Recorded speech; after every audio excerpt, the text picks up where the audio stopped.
så mange muligheder på længere sigt, at man kan både bruge den i Danmark, og man kan bruge den i udlandet, og man kan være på alle mulige forskellige afdelinger, og man kan også komme ned med Læger Uden Grænser, hvis det er det, man har lyst til at redde verden.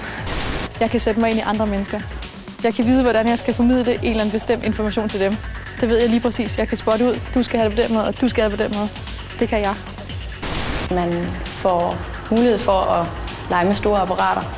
Man kommer ud og møder en masse nye mennesker og udvikler sig selv personligt. Jeg kan se igennem folks kroppe. Jeg synes jo, vi får meget undervisning og meget træning i at styre ting og være systematiske og have overblik og samle tråde. Og det tror jeg er ret unikt for den her uddannelse. Der er så mange forskellige ting, man kan komme til at lave. Man kan arbejde inden for mange forskellige områder.